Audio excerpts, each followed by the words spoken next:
This is Toledo Symphony Lab, a behind-the-scenes look at the world of classical music from WGTE Public Media and your Toledo Symphony. I'm Brad Cresswell, and joining me in the studio today are the Toledo Symphony's music director, Elaine Trudell, the TSO's president and CEO, Zach Vassar, also principal second violin and artistic administrator, Merwin Sue, and we have a very special guest with us on the phone. I've got a little fanfare for you.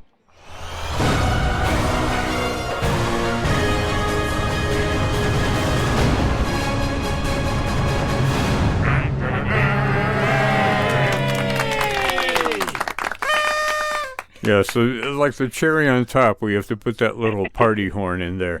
That is Jorge Casco. Jorge Casco is executive director of the Fly Dance Company. Welcome. Thanks for joining us today, Jorge. Thank you so much. That was so amazing. How'd you fit all those musicians in there? It's a very large studio. Yes, lots of practice in this studio. And the timpani. We got a timpani in here, too, so don't forget that. Yeah, hey, we go all out for our special guests. And the reason that you're talking to us today is you've got a concert tomorrow night at 7 o'clock at the Paris Style. This is the Fly Dance Company with the Toledo Symphony. It's a really interesting program. I've looked at some of the videos that you've got up on your website, and I think that what you guys do in bringing together different styles and different genres, i.e. communication through dance and music, is really kind of what we're interested in doing here, certainly on the podcast as well as with the symphony in general. So I think it's a nice fit. Before we get into everything that Fly Dance Company is going to bring to Toledo, let's talk about you, Jorge. I told you that we were going to ask for your story, so I'm going to play some music for you. Hopefully this will fit.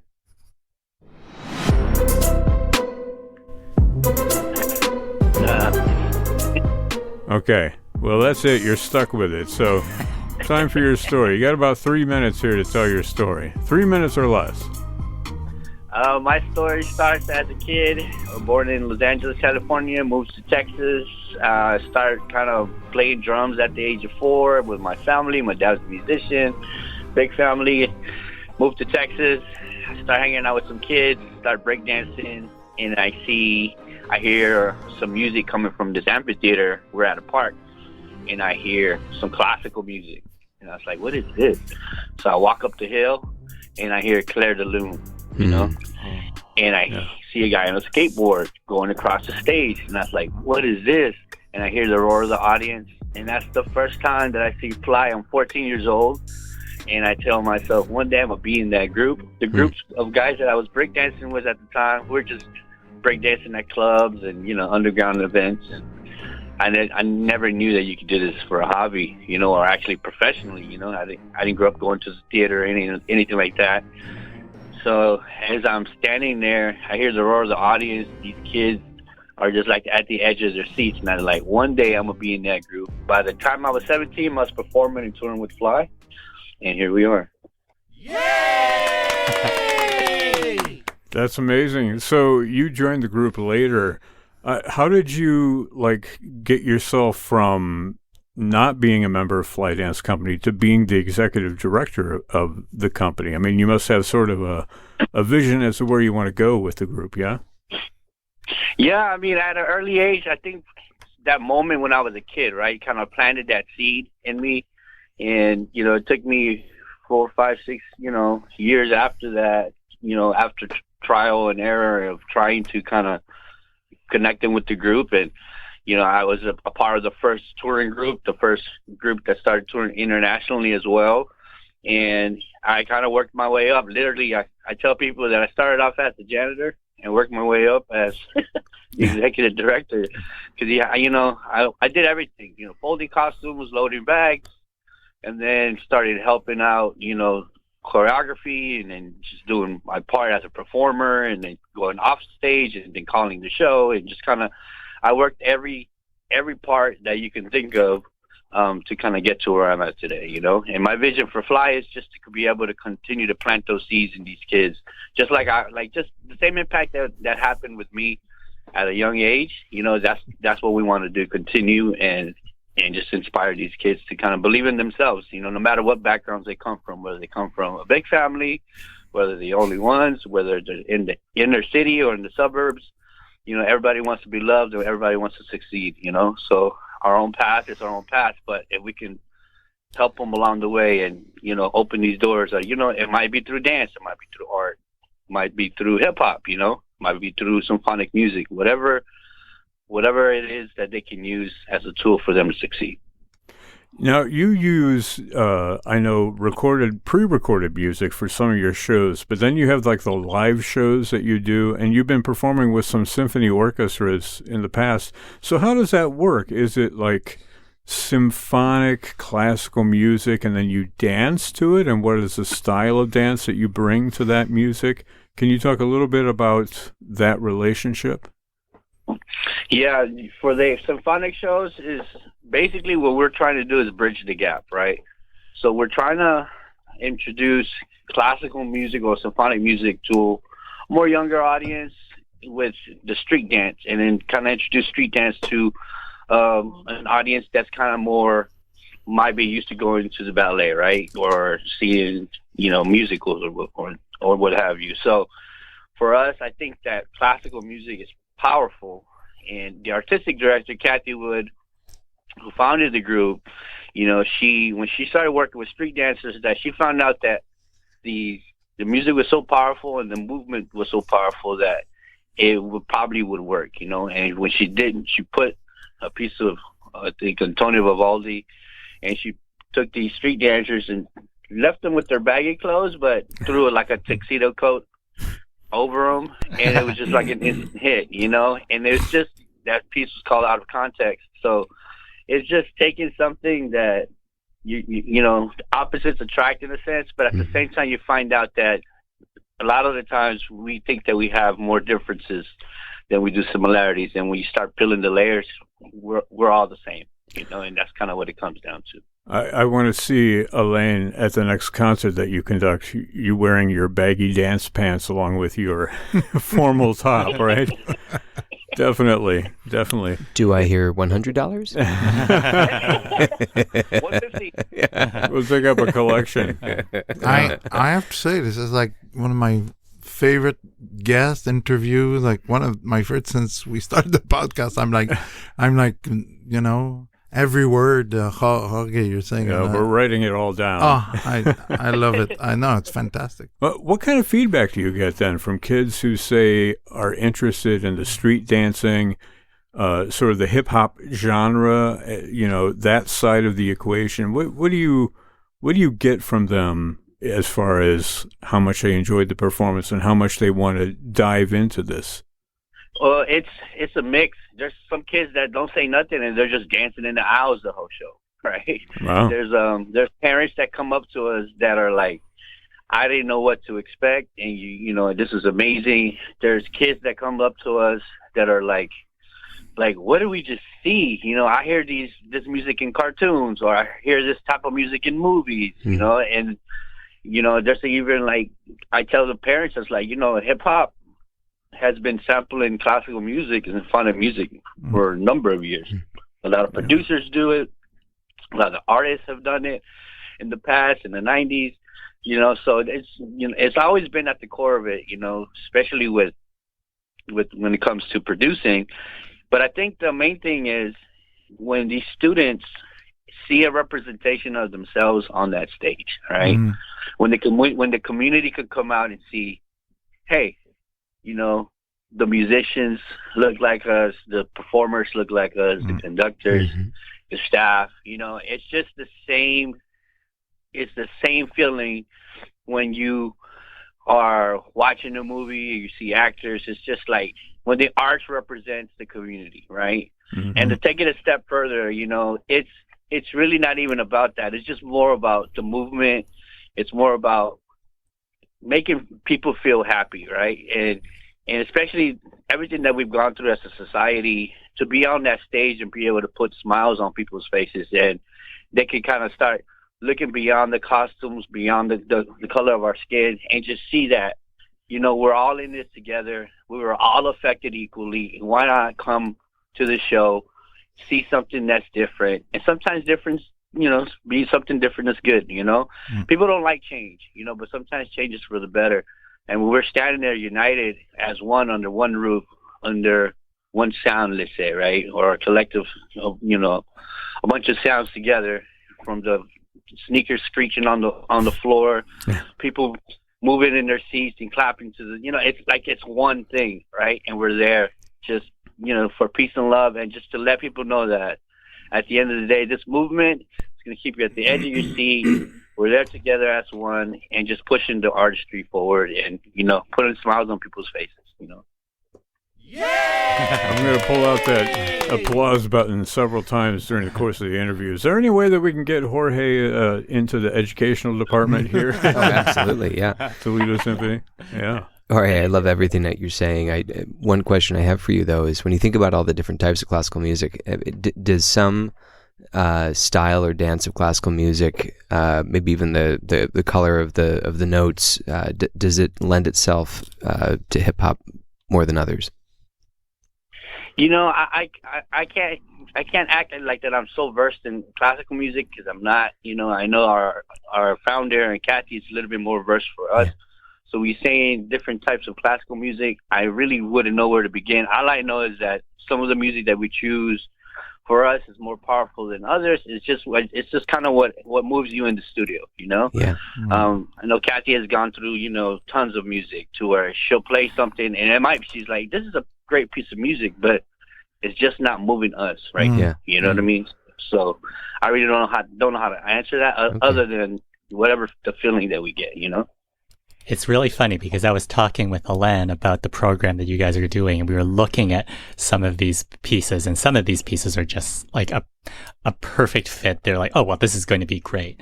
And this is an obvious fit. But we're both looking at like, oh man, I want to see what they're doing with Clair de Lune. Mm-hmm. Yeah. And I was just so excited to hear that this was like really almost part of your origin story with the group. And I'm so for me, that's something I'm particularly looking forward to. And I was wondering if you could maybe just kind of go back into that moment when you first saw that, and like maybe kind of what was that kind of weird combination of music and dance that kind of really grabbed you?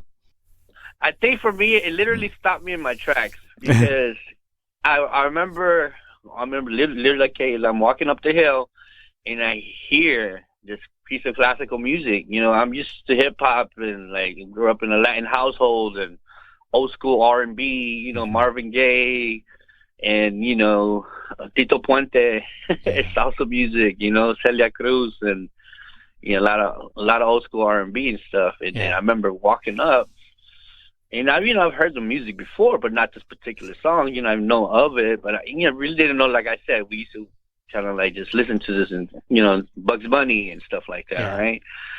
So that's my only reference at this time. And then the music that we're dancing to like house music and club music and old break beats from like Egyptian Lover and stuff like that. So I'm walking up the hill and I'm just like in awe, like this music is blaring through the speakers and this guy gets on that stage and is on a skateboard and he's making these movements and the whole audience is just rolling in laughter. Wow. And these guys are breakdancing like in kind of like slow motion on the side. And it's just like, it was just, I remember like it was yesterday. I was standing at Miller Arthur Theater in Houston, Texas on top of that hill as a 14-year-old kid, had gone through some pretty intense moments in my life as a kid. And, we were there kind of remembering one of our friends that, unfortunately passed away. Oh and gosh. We're standing there in the midst of all that pain and all that hurt and all the camaraderie as our friends. And we're being silly. We're kind of, you boys are being boys. We're joking around with each other. And I remember as soon as I heard the music, I stopped and I'm like a kind of like a sonar or like some type of like, what is that? And I staring at that stage and I'm watching Fly perform and it just like blew my mind. I don't even know how else to explain it other than the fact that it shook me up in a good way, and I could kind of like, I could see the future. Like I could see myself I'm gonna like this is what it's gonna be, you know.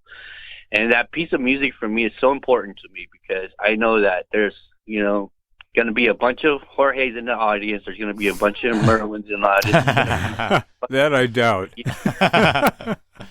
But a bunch of kids in the audience that kind of are old versions of us, right? Yeah, Who yeah. might not expect to be, you know, or they're coming to this thing like whatever, but there's going to be a moment for them that's going to speak to them, whether it's the movement, whether it's the music or the lighting or the costuming or something that the conductor says or the maestro says or somebody that greets them and says something polite to them, you know, or as they're walking in, you know, or whatever, like something that they're going to connect with, maybe the design of the program, whatever, right?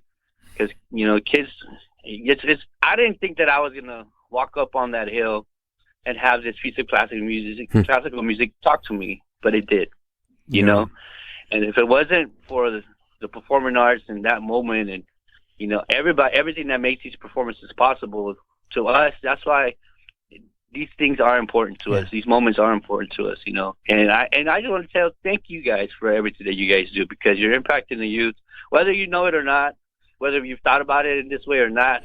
But, you know, it's the truth, you know. So everything that you guys are doing from this podcast, from whoever can hear the sound of our voices, you know, with these sound waves, we just want to let y'all know that if you're hearing this, believe in yourself, continue to dream, and whatever it is that motivates you, you know, just it's hard work. It's not easy, but if you continue, you stick with it, you can succeed. There's still time for folks to plan on coming and seeing you in person. This concert is happening tomorrow night, February 23rd, 7 p.m. at the Toledo Museum of Art Peristyle. Jorge Casco and the Fly Dance Company. You can find more information at toledosymphony.com or call up the box office at 419-246-8000. It's such a really interesting discussion, Jorge, and you made me think about several things in that, you know, we're not trying to make classical music converts per se, and you are, with what you're doing, finding a way to open up a whole new world to these students. I mean, it could be almost anything, but in this case, it's music. That's what spoke to you as a youngster, and that's what you're passing on to folks. Maybe you can talk about, like, either through experience, what you've seen happen with some of these kids, or what you would like to see happen with some people who come and see your concerts. What do you want them to take away from it?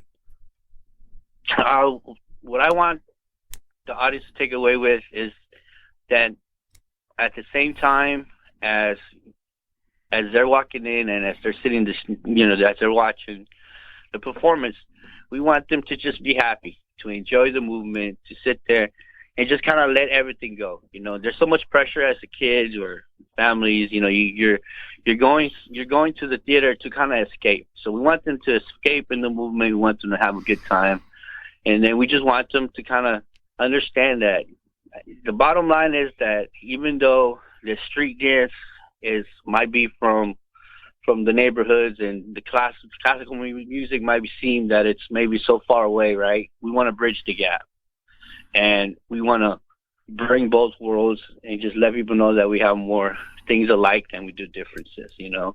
And that's kind of like the main goal of the whole program.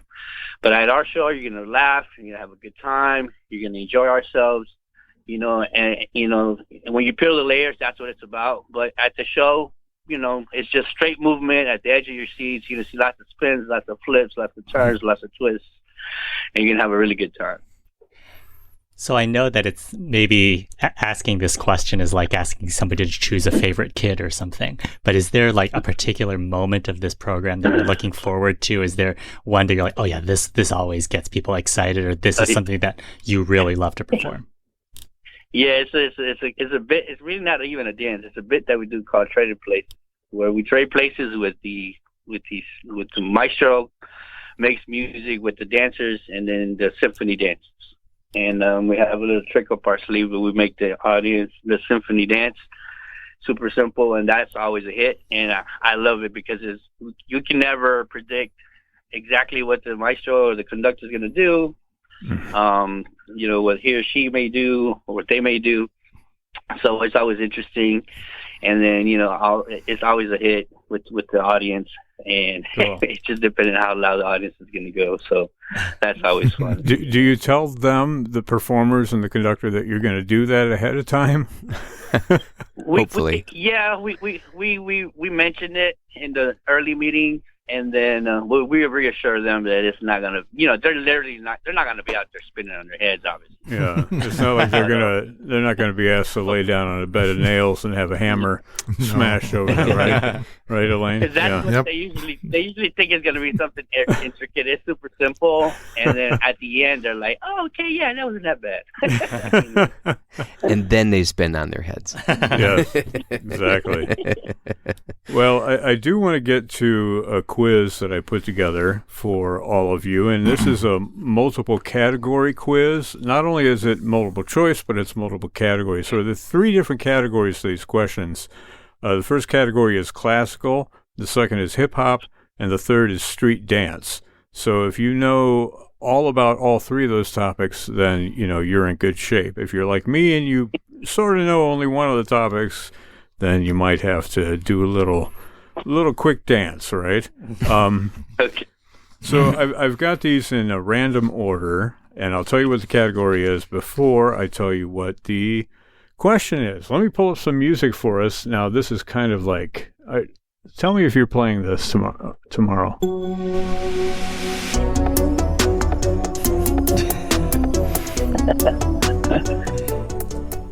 It seems like a natural fit. It does seem like a fit, and we've done it on this series, but not this concert. Okay. Well, that's good. We can hear it exclusively on Toledo Symphony Lab. This is sort of obviously a different arrangement of the Mountain King. Yeah. Oh, it's Okay. different? First question, category, street dance. Which of the following is a style of street dance that originated in the African American and Latinx communities of New York City? Is it popping, locking, or breaking? A, B, or C? Okay, and the way that we do this, Jorge, is I'm going to ask a few of these questions and we're going to go back and answer them, right? So we don't have to answer them right away. Your second category is classical. Which of the following statements is true of Antonio Vivaldi's The Four Seasons? Vivaldi wrote the 4 sonnets after he wrote the music. Vivaldi wrote the 4 sonnets before he wrote the music. We don't know when, but Vivaldi definitely wrote those 4 sonnets. And remember, it can always be all of the above or none of the above. Okay? Category 3, street dance. Which of the following is not a basic element of breaking? Is it footwork? Is it freezing? Or is it isolation? A, B, or C? Category 4, classical. Not counting Brünnhilde, name 2 of the Valkyries in Wagner's opera, Die Valkyrie. Is it Ortlinde and Hedwiga? Is it Waltraute and Grimgerda? Or is it Zygmunt and Sieglinde? A, B, or C? And finally, for this part of the quiz, we'll go with the category hip-hop. Who is considered the godfather of hip-hop? Is it Grandmaster Flash, Africa Bambaataa, or Kool Herc? A, B, or C? So that's 5 questions, and that's sort of the first part of our quiz. We'll go back now, and we'll go through those again with the answers and see how everybody did. Okay, first category, street dance. Which of the following is a style of street dance that originated in the African American and Latinx communities of New York City? The answer is C, breaking. Who got C? Anybody get C? Yeah, I got C. I got all the hip hop questions right. Okay, Show off. We'll just mark you down. All right, second category, classical. Which of the following statements is true of Vivaldi's 4 Seasons? Did he write the sonnets after, before, or did he definitely write the sonnets? Well, the answer is, It's complicated. Yeah, I'm trying to avoid doing the double negative thing again, right? Yeah, none of these are true. So, which of the following statements is true? None of them are true, right? So all of the above would be the correct answer because we don't know for sure if Vivaldi wrote those poems or not. Okay. Jorge, how'd you do on that? Did you guess anything? I was lost on that one. I was almost lost on that one. Okay.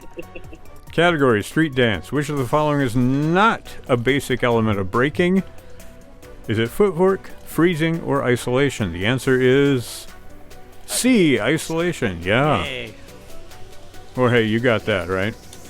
Yes, sir. All right.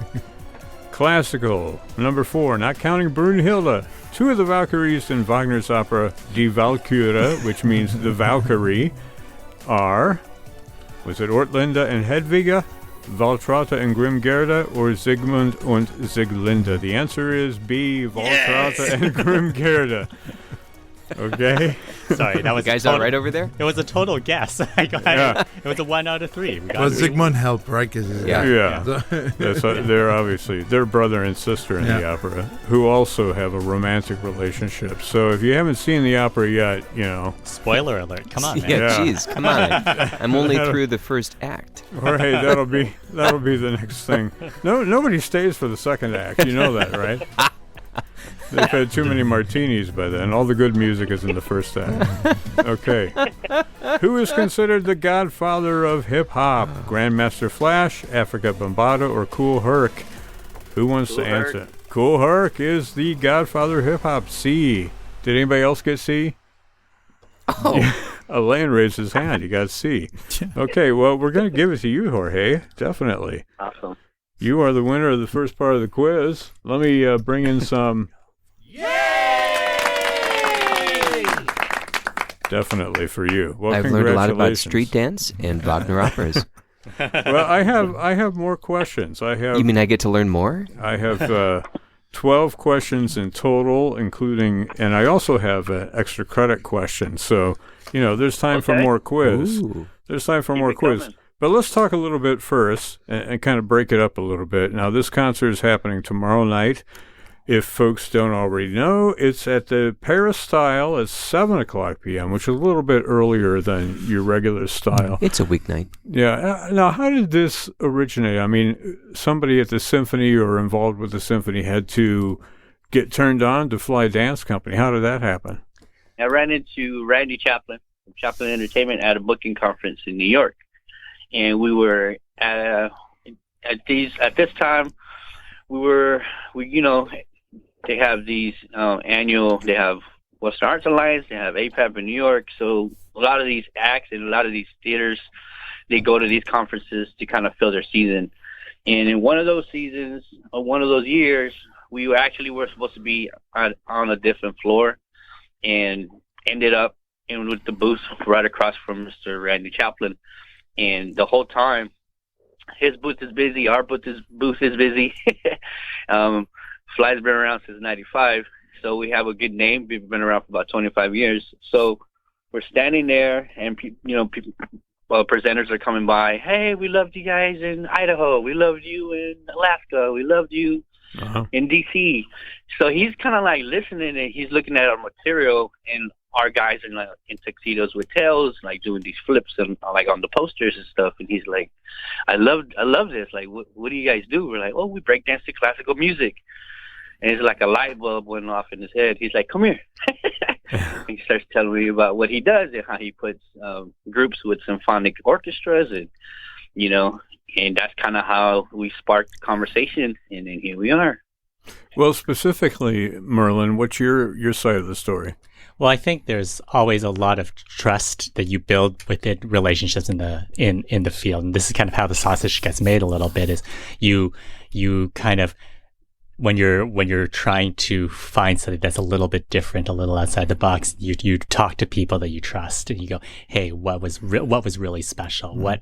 What worked for you that kind of helped bring new audiences in and Randy is somebody who we've known for a long time. He actually has a good relationship with Keith McWaters, our former orchestra manager. They know each other from way back, and so there's this kind of this this trust that gets built up. And so Randy's been talking about Fly, and we were like, this seems like a really, really good fit. We have this chance, this moment where we're kind of bringing together young people's concerts, which we are doing in the morning, and kind of doing school visits. And when we started working more with the Toledo Ballet under Tapa, it felt like it was a really important moment for us to find those moments where dance and music really intersect, and to try to kind of, it felt like the perfect time to do this. Now, if we can get people dancing in the aisles to Vivaldi or to Mozart, that'd be great.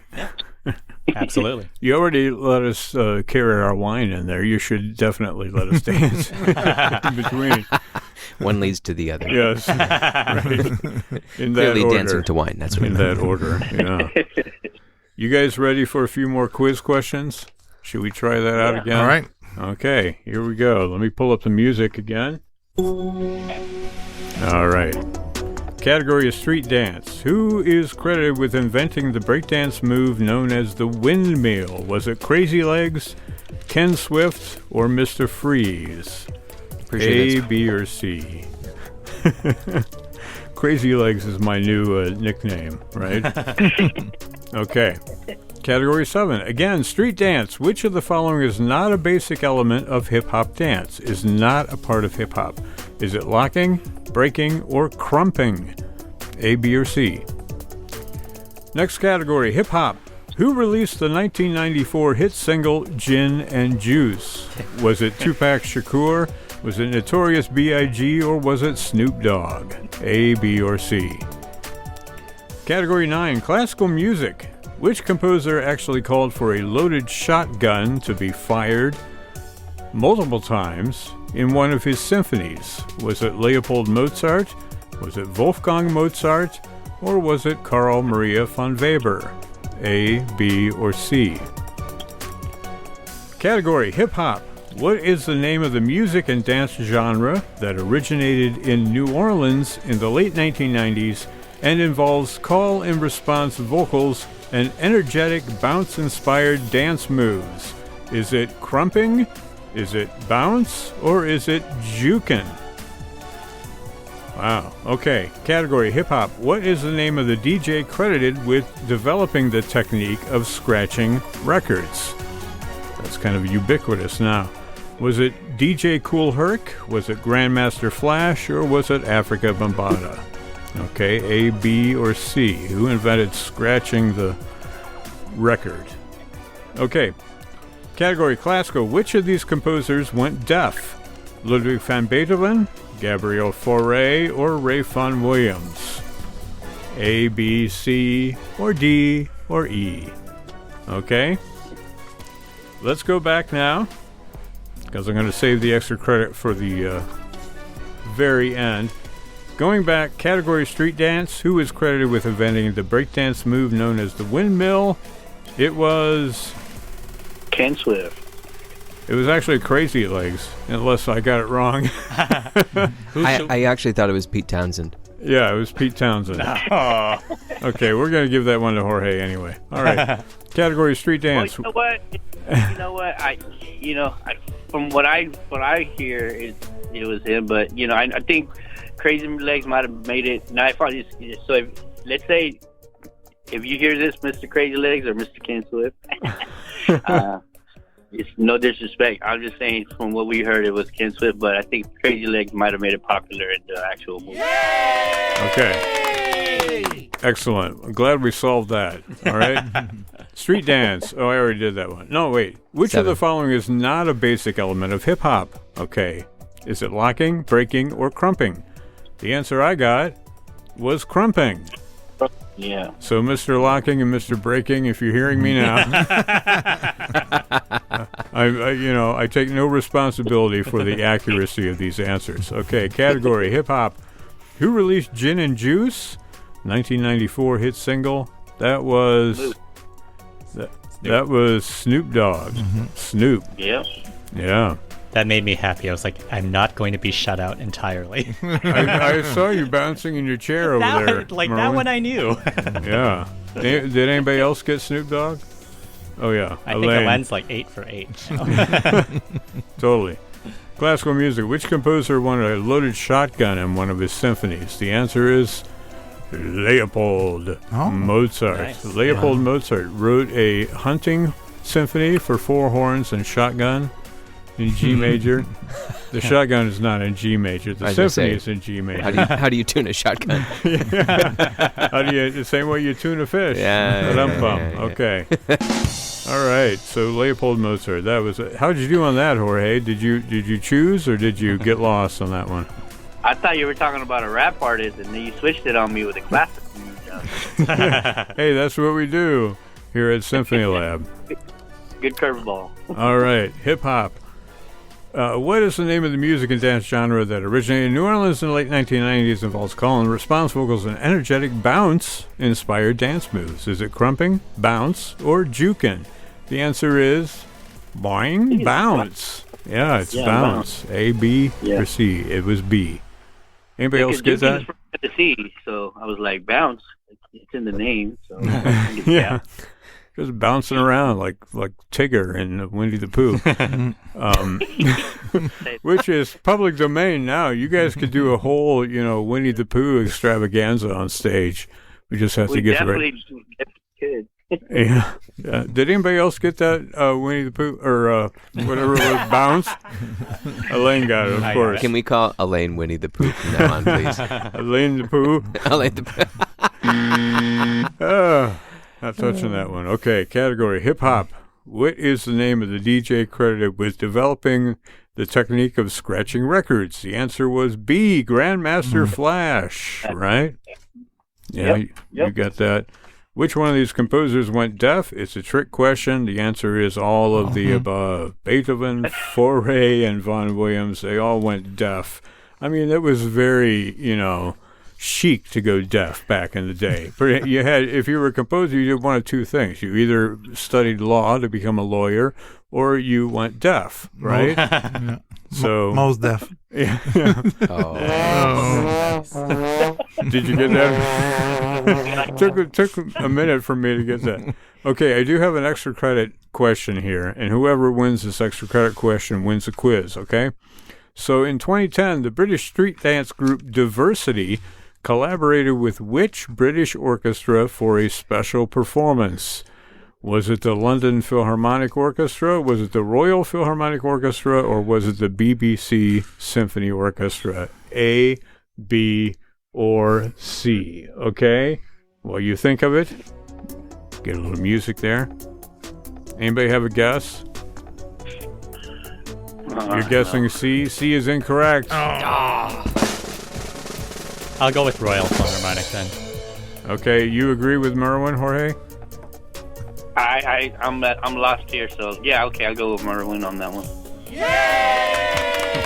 It was the Royal Philharmonic Orchestra. That's right. So a toss-up between Merwin and Jorge as far as winning the quiz. Actually, Elaine answered everything, so we have to cancel you out. You're at the top of the bell curve, Elaine. we have to take your answers and throw them out. And Merwin is a genius anyway, and Jorge's a guest, so we're going to give it to Jorge, right? Yeah. Congratulations. How does it feel, Jorge, to be a winner of the quiz on your first try here at Symphony Lab? I want to thank Merwin for believing in us. Randy, I want to thank Randy also. Founding the company. That's wonderful. And Jorge, of all the quizzes you've won today, how does this stack up? It's top of the top right here, baby. aside from my foible with Crazy Legs, Crazy Legs sounds like it should have another name after it. Like Quick Draw McGraw, Crazy Legs, something that rhymes with legs. I don't know. Crazy Legs McBegs, something like that. So Jorge, when you get really excited, can you just do a flip? I used to, maybe about 10 years ago. Yeah. You know what I mean? Now I'm my early 40s. Yeah. So for me, Flexibility. I try to leave my feet on the ground, but So I was the comedian in the group, so I could tell you funny stuff. But other than that, I imagine that'd be a great party trick. Yeah. Somebody surprises you and you just flip. Forward or backwards? Either way. Or sideways. Yeah. Sideways. Wonderful. Roll on the floor. It wouldn't be a flip. It would be more of a roll now. I think that maybe, for your next project, you should just go to a symphony orchestra concert and then walk up on the stage and start doing flips and cartwheels and what have you to the music while they're playing and just see what kind of reaction you get. That's a new business idea we'll call the hip-hop pop-ups. That'd be great. But I do have a story that I want to share. We were on a symphony visit, and one of the symphonies asked us to visit a detention center. And we were having the early meetings, and I told them that we visit detention centers, and we like to go places where we might not, some other artists might not think of going. So we like to visit detention centers and just things that are outside of the box. So we go on behalf of the symphony, and we work with the detention group, and the kids are coming out there and we're performing. We had a great time. Well, after us visiting the detention center, I got an email from one of the coordinators at the facility and said that one of the students that was in our class was really impacted by that performance, and that a few months later was released and was now going to college. And that kind of sparked the attitude. You could tell that when we visited the facility, a lot of the students were kind of like, and their attitude wasn't the best. And once we got there, we worked with the students, we did our performance, and then we taught a class for the kids in the facility. And then afterwards, one of the students was really impacted and told one of the coordinators, like, if they can do it, I can do it, So that was a really cool moment,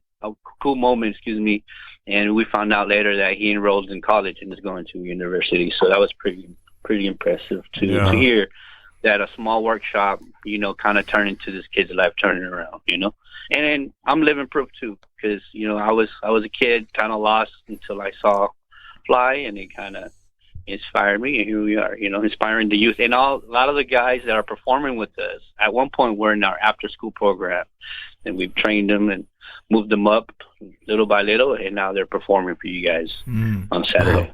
Yeah. Awesome. Well, parents and grandparents, people of all ages and all stripes, the concert is tomorrow. It's February 23rd, Thursday night, 7:00 p.m. at the TMA Peristyle. That's Toledo Museum of Art Peristyle. It is the Fly Dance Company performing with Toledo Symphony. You can find more information online at toledosymphony.com or call up the box office at 419-246-8000. Our special guest today is Jorge Casco, who will be with Fly Dance Company tomorrow night. Jorge, thank you so much for joining us on the phone and telling us these wonderful stories of everything that you and the company do. Thank you so much. Thank you for having me, and we'll see you tomorrow.